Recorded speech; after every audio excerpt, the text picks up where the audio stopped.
Hi everyone, and welcome to my video on staccato on the string. Staccato is another one of those bowings which we actually only need in very advanced repertoire, but I teach this usually in the first few violin lessons already, because what we learn from doing staccato is so very valuable for our bow technique.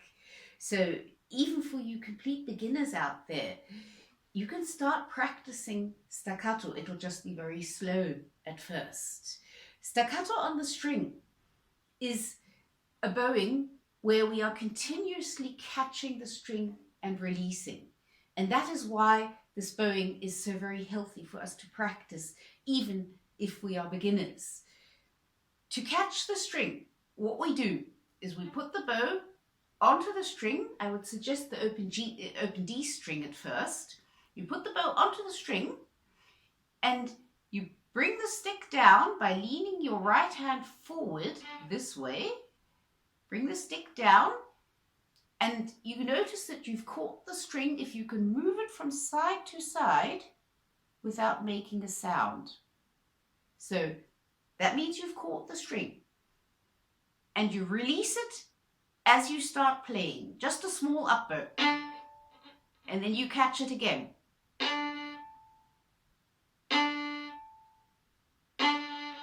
Catch it, release. Catch, release. That gives this special clicking sound.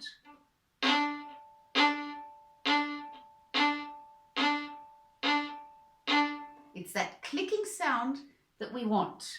It's the same as we have in the martelé bow stroke. Staccato on the string is actually just a succession of small martelé strokes on one bow. To start practicing, practice just catching the string a few times.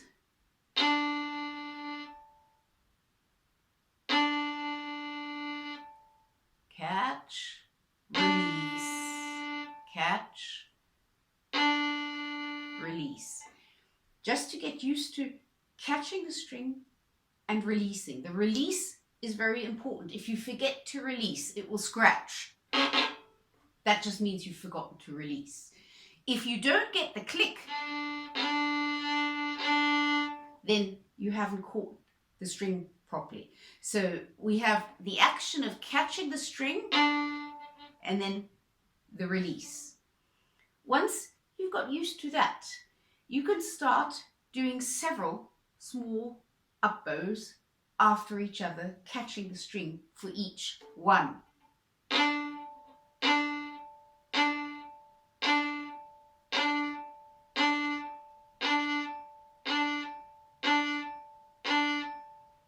You can go up to about just below the middle. And then what you can do is you can do the same thing going back up again.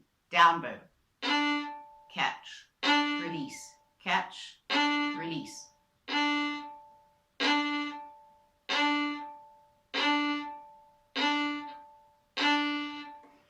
Notice how you need more weight to catch the string the closer you are to the tip, and you need less weight to catch the string the closer you get towards the middle and the frog, because the bow is heavier. The next step is to play 8 notes on the up bow and 8 notes on the down bow. You can do this on open strings and you can do this in scales, just depending on your level. It doesn't matter. This is about bow technique.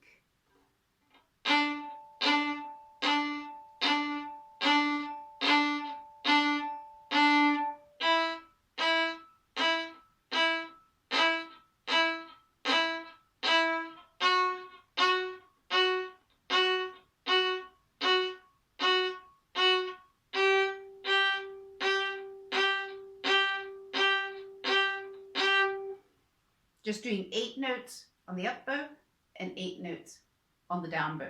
This way you're already practicing up bow staccato and down bow staccato, and you're already putting 8 notes on each bow.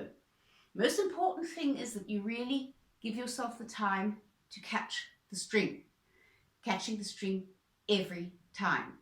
Do this as slowly as you need to. at first, because the more exact you are about catching and releasing the string, the better your staccato will be in the end. So don't try to push for speed too soon.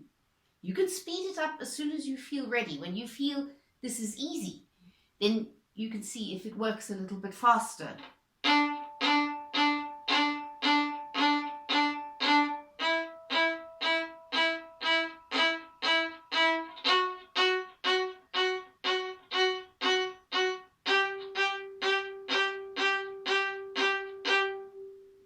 Notice how I bring my bow stick down for each note to catch the string. It's the catching and the releasing which we are practicing, and we are practicing this motion, and we're also practicing adding weight in the upper half. That's why this is so very good for all of our bow technique. Sound improves if you practice staccato regularly.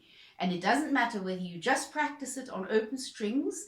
I do that with my beginners. Usually in the second or third violin lesson I give them, I make them practice staccato on all open strings, 8 notes in the one direction and 8 notes in the other direction. And that gives them a huge kickstart to their bow technique. If you're more advanced, then practice it in scales.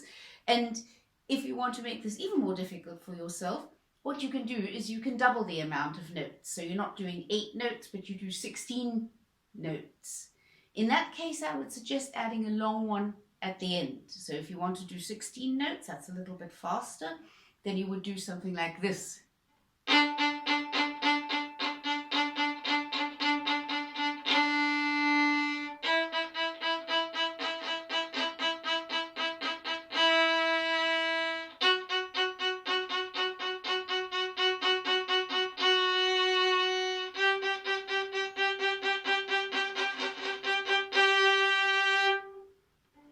That way you're practicing up bow and down bow staccato. My down bow staccato is lousy.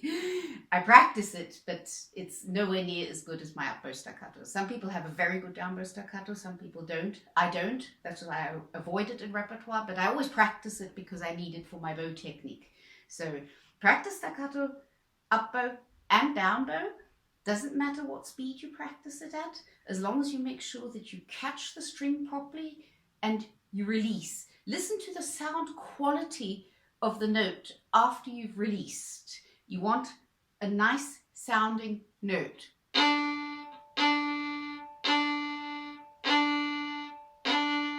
You have hardly any weight on the string at all when you release. You have a lot of weight on the string to catch the string, otherwise you can't catch it. But as soon as you release, you take all the weight off. No weight on the string. Just when you catch it for the next note. So we have a lot of weight for a very short time and then no weight at all on the string.